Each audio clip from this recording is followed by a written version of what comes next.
प्रिय श्रद्धालुओं, जय श्री कृष्णा, जय श्री राम, जय श्री राधे राधे, जय श्री महाकाल। इस वीडियो में आपको श्रवण कराएंगे भगवान विष्णु के द्वारा महामाया का महत्व वर्णन, व्यास जी के द्वारा जन्मेजय के प्रति भगवती की महिमा का कथन। नारद जी कहते हैं, मुझ विप्र नारद को देखकर राजा तालध्वज अत्यंत आश्चर्य में पड़ गए। सोचा मेरी पत्नी कहाँ चली गई और वे मुनिवर नारद कहाँ से आ गए। उन्होंने बारंबार विलाप करना आरंभ किया। कहा, प्रिय, मैं तेरे वियोग में पड़कर विलाप कर रहा हूँ। मुझे छोड़कर तू कहाँ चली गई। शुचिस्मिते, तेरे नेत्र कमल पत्र के समान विशाल हैं। विपुल श्रोणी में अब क्या करूँ। तेरे बिना मेरा जीवन, गृह और राज्य सबके सब व्यर्थ है। तेरे विरह से अब मेरे प्राण क्यों नहीं निकल रहे हैं। तू ना रही तो जीवन धारण करने से मुझे कोई प्रयोजन नहीं रहा। विशालाक्षी, मैं रो रहा हूँ। तू प्रिय उत्तर देने की कृपा कर। तूने प्रथम मिलन में मेरे प्रति जो प्रेम दिखलाया था वह अब कहाँ चला गया। शुभ्रू, क्या तू जल में डूब गई अथवा तुझे मछली एवं कछुए खा गए, या मेरे दुर्भाग्यवश तू वरुण के हाथ लग गई। अमृत के समान मधुर भाषण करने वाली प्रिय, तेरे सभी अंग बड़े मनोहर थे। तुझे धन्यवाद है जो पुत्र के प्रति तूने सच्चा प्रेम दिखलाया। मैं तेरा पति होकर दीन भाव से विलाप कर रहा हूँ। पुत्र स्नेह के पास से तू बंधी हुई है। ऐसी स्थिति में मुझे छोड़कर तेरा स्वर्ग सुधारना शोभा नहीं देता। कांता, मेरे दोनों ही सर्वस्व छिन गए। पुत्र मर ही चुके थे और तू प्राण प्यारी भी मेरे साथ न रह सकी। प्रिय, मैं अत्यंत दुखी हूँ, फिर भी मेरे प्राण शरीर से अलग नहीं हो रहे हैं। मैं क्या करूँ और कहाँ जाऊँ। जगत में प्रतिकूल घटना उपस्थित करने वाले ब्रह्मा अवश्य ही बड़े निष्ठुर हैं। जो समान चित्त वाले स्त्री पुरुष का मरण सर्वथा विभिन्न समय में क्यों किया करते हैं। मुनियों ने स्त्रियों के लिए अवश्य बड़ा उपकार किया है कि जो उन्होंने स्पष्ट कह दिया है, पति के मर जाने पर स्त्री उसके साथ चिता में जल जाए। इस प्रकार राजा तालध्वज विलाप कर रहे थे। तब भगवान श्री हरि ने अनेक प्रकार के युक्तिपूर्ण वचन कहकर उन्हें चुप कराया। श्री भगवान बोले, राजेंद्र, क्यों रोते हो। तुम्हारी प्राण प्रिया स्त्री कहीं गई। क्या तुम्हें शास्त्र श्रवण का अवसर नहीं मिला अथवा तुम ज्ञानी पुरुषों के संपर्क से सदा वंचित ही रहे। वह कौन स्त्री थी, तुम कौन हो, कैसा संयोग और वियोग है। वेगपूर्वक बहने वाले संसार रूपी समुद्र में मनुष्यों का संबंध वैसा ही है जैसे नौका पर चढ़े हुए पथिकों का। महाराज, अब तुम घर जाओ। तुम्हारे आगे वेदव्यासी भगवान कहते हैं, तुम्हारे इस व्यर्थ रोने धोने से कोई प्रयोजन सिद्ध नहीं हो सकता। मनुष्यों का संयोग वियोग सदा दैव के विधान पर निर्भर है। राजन, विशाल नेत्रों वाली इस सुंदरी से संबंध होने पर भोग विलास करने का अवसर तुम्हें प्राप्त हो चुका है। एक सरोवर पर इसके साथ तुम्हारा संयोग हुआ था। उस समय इसके माता पिता तुम्हें दिखाई नहीं पड़े थे। यह अवसर काकतालीय न्याय से जैसे आया था वैसे ही अब चला भी गया। राजेंद्र, शोक मत करो। काल की गति को रोकना बड़ा ही कठिन काम है। अब समयानुसार घर जाओ और वहाँ यथेच्छ भोग भोगो। उस सुंदरी से जैसा तुम्हारा संयोग हुआ था वैसे ही वियोग भी हो गया। तुम जैसे के तैसे रह गए। राजन, अब घर जाकर राजकाज संभालो। भूपेंद्र, इस समय तुम्हारे रोने से वह स्त्री आ जाए यह सर्वथा असंभव है। तुम व्यर्थ ही इस शोक के पछड़े में पड़े हो। अब कुछ योग साधन करने का यत्न करो। भोग समयानुसार जैसे आता है उसी प्रकार चला भी जाता है। अतः इस असार संसार मार्ग में शोक करना अनुचित है। ना तो एक जगह सर्वथा सुखी रहता है और न दुखी। घटिका यंत्र की भांति सुख और दुख का आना जाना लगा रहता है। राजन, स्वस्थ चित्त होकर सुखपूर्वक राज्य करो, अथवा आप भाई बांधवों का परित्याग करके वन में रहने की व्यवस्था कर लो। प्राणियों का दुर्लभ मानव देह क्षणभंगुर है। इसके प्राप्त होने पर सम्यक प्रकार से आत्म कल्याण कर लेना चाहिए। जिह्वा और जन्नेंद्रिय के भोग तो पशु योनियों में भी मिल जाते हैं। ज्ञान अधिक होने से मानव योनि को उत्तम मानते हैं। अन्य योनियों में यह शक्ति सुलभ नहीं रहती, अतएव तुम स्त्री जनित शोक का परित्याग करके घर चले जाओ। भगवती जगदम्बा की यह महामाया है जिससे संपूर्ण जगत मोहित है। नारद जी कहते हैं, इस प्रकार लक्ष्मीपति भगवान विष्णु के कहने पर राजा तालध्वज ने उन्हें प्रणाम करके भली भांति स्नान की विधि संपन्न की। तत्पश्चात वे अपने घर चले गए। अब उन नरेश के अंतःकरण में अद्भुत वैराग्य हो चुका था, अतः अपने पौत्र को राज्य सौंपकर वे वन में सिधारे। उन्होंने तत्वज्ञान की पूर्ण योग्यता प्राप्त कर ली। राजा तालध्वज के चले जाने पर मधुर मुस्कान से भरे मुखमंडल वाले जगत प्रभु भगवान विष्णु के दर्शन प्राप्त कर मैंने उनसे कहा, भगवान आपने मुझे ठग लिया था, किंतु माया की असीम शक्ति अब मेरी समझ में आ गई। स्त्री का शरीर प्राप्त होने पर मेरे द्वारा जो घटनाएं घटी थीं उन सब को अब मैं याद कर रहा हूँ। हरे, आप देवादिदेव परम पुरुष हैं। मुझे यह बताने की कृपा करें कि जब मैं सरोवर में प्रवेश करके स्नान करने लगा था तब गोता लगते ही मेरी पूर्व स्मृति क्यों नष्ट हो गई। स्त्री का शरीर पाकर मैं मोहित हो गया था। जगत गुरु प्रतापी नरेश को मैंने पति रूप में वर्ण कर लिया, मानो इंद्र को पति बनाने वाली सची हो।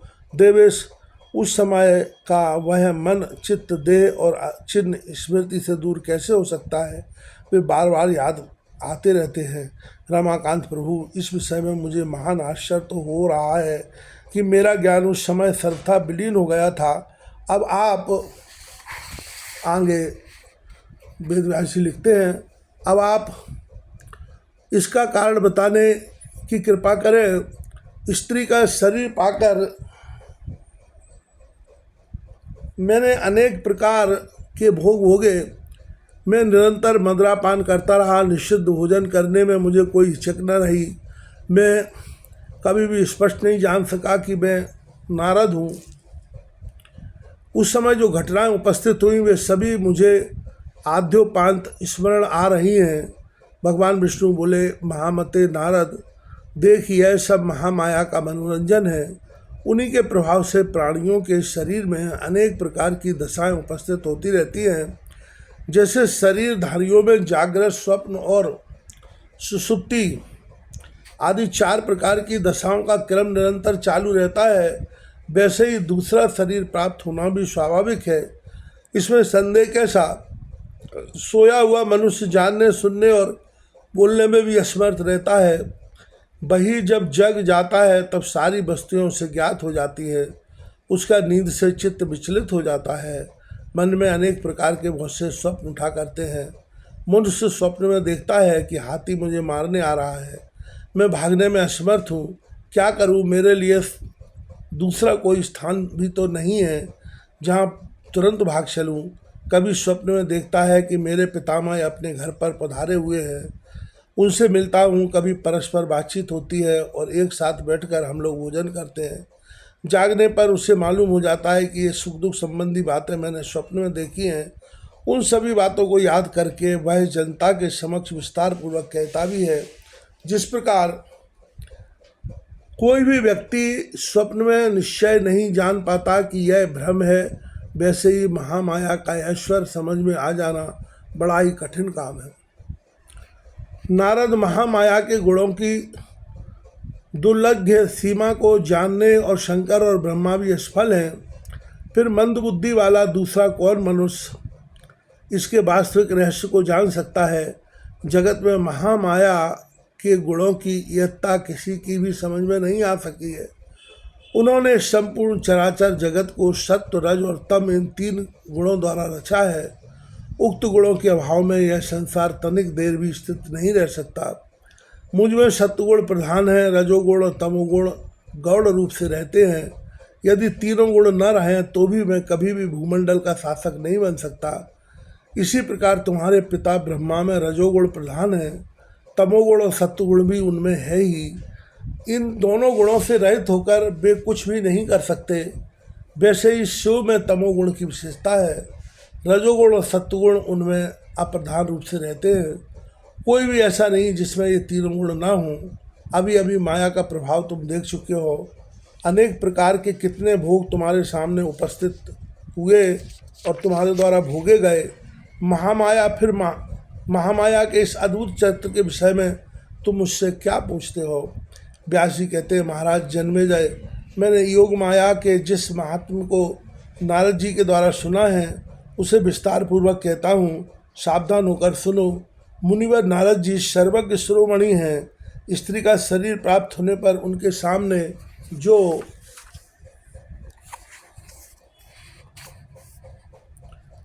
प्रसंग उपस्थित हुआ उसे सुन लेने के पश्चात मैंने उनसे पूछा, नारद जी अब यह बताने की कृपा करें कि इसके बाद जगत प्रभु भगवान विष्णु ने आपसे क्या कहा तथा आपके साथ वे किधर पधारे? नारद जी बोले, उस अत्यंत मनोहर सरोवर पर बातचीत होने के पश्चात भगवान विष्णु गरुड़ पर बैठे और उन्होंने वैकुंठ जाने की बात सोच ली।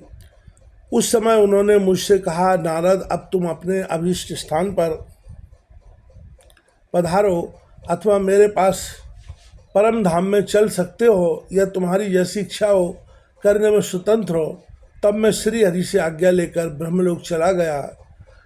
वे प्रभु भी मुझे उपदेश देने के उपरांत तुरंत गरुड़ पर बैठे और आनंद पूर्वक वैकुंठ पधारे। जब भगवान विष्णु चले गए तब परम अद्भुत सुख दुख के संबंध में विचार करता हुआ मैं अपने पिता ब्रह्मा जी के भवन पर पहुंचा। वहां जाकर मैंने उनके चरणों में मस्तक झुकाया और सामने बैठ गया। मुने, उस समय मुझे चिंता के कारण आतुर देखकर पिताजी ने पूछा, ब्रह्मा जी ने पूछा, महाभाग तुम कहाँ गए थे? बेटा क्यों इतने घबराए हुए हो? मुनिवर, तुम्हारे मन को मैं इस समय स्थिर नहीं देख रहा हूँ। किसने तुम्हें धोखे में डाल दिया है? क्या कोई अद्भुत दृश्य तुम्हारे सामने उपस्थित हुआ है? बेटा मैं देखता हूँ तुम अत्यंत उदास हो, तुम्हारी विवेक शक्ति कुंठित है, इसका क्या कारण है? नारद जी बोले, जब मेरे पिता ब्रह्मा जी ने मुझसे इस प्रकार पूछा तब मैंने आसन पर बैठकर महामाया के प्रभाव से उत्पन्न हुआ सारा वृतांत उन्हें कह सुनाया। मैंने कहा, पिताजी अपार शक्तिशाली भगवान विष्णु की प्रवंचनामे में फंस गया था। वर्षों तक स्त्री के भेष में रहने की व्यवस्था भी सामने उपस्थित थी। पुत्र शोक से उत्पन्न हुए महान क्लेश मुझे भोगने पड़े हैं। फिर उन्हीं की अमृतमयी कोमल वाणी से मेरे अंतःकरण में ज्ञान का संचार भी हुआ है। उनकी आज्ञा से सरोवर में स्नान करते ही मैं पुरुषाकार नारद के रूप में परिणित हो गया। ब्रह्मन, उस समय मेरे मन में जो इस प्रकार का मोह उत्पन्न हो गया था, इसका क्या कारण है? स्त्री वेश प्राप्त होते ही मेरा पूर्व ज्ञान पता नहीं कहाँ चला गया। ब्रह्मन, यह मायाबल मेरी समझ में से बाहर है। कारण यह माया अत्यंत दुरोह ज्ञान संहारक एवं मोह की स्पष्ट प्रवृत्ति का जो ठहरी। संपूर्ण शुभ और अशुभ परिस्थितियाँ सामने आईं और उनका अनुभव करके मैं सम्यक प्रकार समझ भी गया। पिताजी, इस माया को कैसे जीता जाए, इसका उपाय आप बताने की कृपा करें। नारद जी कहते हैं, व्यास जी, जब मैंने अपने पिता ब्रह्मा जी को ये सारी बातें बतला दी तब वे हंसकर प्रसन्नतापूर्वक मुझसे कहने लगे। ब्रह्मा जी ने कहा, संपूर्ण देवता, महात्मा, मुनि, तपस्वी, ज्ञानी तथा वायु पीकर योग के अभ्यास में तत्पर योगी भी इस माया को सुगमतापूर्वक जीतने में असमर्थ है। इस असीम शक्तिशाली माया को सम्यक प्रकार से जानने में मेरी बुद्धि भी असफल है। सृष्टि, स्थिति और संहार करने वाली यह महामाया प्रायः सभी के लिए दुर्विज्ञ है। काल, कर्म और स्वभाव आदि निमित्त कारण इसके सहयोगी है। विद्वान, इस प्रकार की अपरिमित शक्ति रखने वाली महामाया के विषय में तुम शोक मत करो। साथ ही तुम्हें आश्चर्य भी नहीं करना चाहिए, कारण हम सभी इसके प्रभाव से मोहित हैं। नारद जी कहते हैं, व्यास जी, पिताजी के वचन सुनकर मेरा आश्चर्य दूर हो गया। तब मैं उनसे आज्ञा लेकर उत्तम तीर्थों को देखता हुआ यहाँ आ पहुँचा। अतएव कौरवों में सर्वोत्तम व्यास जी, तुम भी कौरवों के नाश से उत्पन्न हुए मोह का परित्याग करके भगवती जगदम्बा में चित्त लगाकर यह सुखपूर्वक समय व्यतीत करो। अपने द्वारा ऊंचा अथवा बीच नीच जो कर्म बन चुके हैं उनका फल अवश्य भोगना पड़ता है। इस बात का हृदय में निश्चय करके आनंद पूर्वक विचरण करना चाहिए। व्यास जी कहते हैं, राजन, इस प्रकार कहकर मुझे समझाने के बाद नारद जी वहाँ से पधार गए। उनकी कही हुई बातों पर विचार करता हुआ मैं सरस्वती नदी के तट पर ठहर गया। उस समय उत्तम सारस्वत कल्प चल रहा था। समय व्यतीत करने के विचार से मैंने श्रीमद् देवी भागवत की रचना आरंभ कर दी। राजन, यह श्रेष्ठ पुराण संपूर्ण संदेहों को दूर करने वाला, अनेक प्रकार के उपाख्यानों से संयुक्त तथा वेद के प्रमाण से ओतप्रोत है। राजेंद्र, इसमें संदेह करना सर्वथा अनुचित है। जिस प्रकार कोई इंद्रजाल करने वाला व्यक्ति काठ की पुतली हाथ में लेकर उसे अपने अधीन इच्छानुसार नचाया करता है, वैसे ही यह माया चराचर संपूर्ण जगत को नचाने में लगी रहती है। ब्रह्मा से लेकर स्तंभ पर्यंत जितने 5 इंद्रियों से संबंध रखने वाले देवता, दानव एवं मानव हैं, वे सभी मन और चित्त का अनुसरण करते हैं। राजन, सत्व, रज और तम, ये 3 गुण ही सर्वथा सम्य कारण होते हैं। कार्य कारण को लेकर ही होता है, यह बिल्कुल निश्चित है। माया से उत्पन्न हुए तीनों गुण पृथक पृथक स्वभाव के होते हैं, क्योंकि शांत, रौद्र और मूढ़ 3 प्रकार का भेद इनमें पाया जाता है। भला सदा इन गुणों का आश्रित पुरुष इनके अभाव में कैसे कायम रह सकता है। जिस प्रकार संसार में तंतु विहीन पट की सत्ता मानना असंभव है, वैसे ही तीनों गुणों से हीन प्राणी के विषय में समझना चाहिए, यह बिल्कुल निश्चित बात है। नरेंद्र, देवता, मानव अथवा पशु किसी भी शरीर गुण रहित होने पर वैसे कायम नहीं रह सकता जैसे मिट्टी के बिना घड़ा नहीं रह सकता। गुणों का संयोग होने से ही इन ब्रह्मादि प्रधान देवताओं के मन में कभी प्रसन्नता होती है, कभी उदासीनता छा जाती है, और ये कभी विषादग्रस्त भी हो जाते हैं। ऐसे ही सूर्यवंशी एवं चंद्रवंशी 14 मनु प्रत्येक युग में गुणों के अधीन रहकर कार्यभार संभालते हैं। तब फिर राजेंद्र, इस जगत में रहने वाले अन्य साधारण व्यक्तियों के लिए कौन सी बात है। देवता, दानव, मानव आदि सारा प्राणी जगत माया के अधीन है। अतएव राजन, इस विषय में कदापि संदेह नहीं करना चाहिए। प्राणी माया की अधीनता में रहकर उसके आज्ञानुसार ही चेष्टा करता है। वह माया परम तत्व के रूप में सदा सम्मिलित रहती है। उस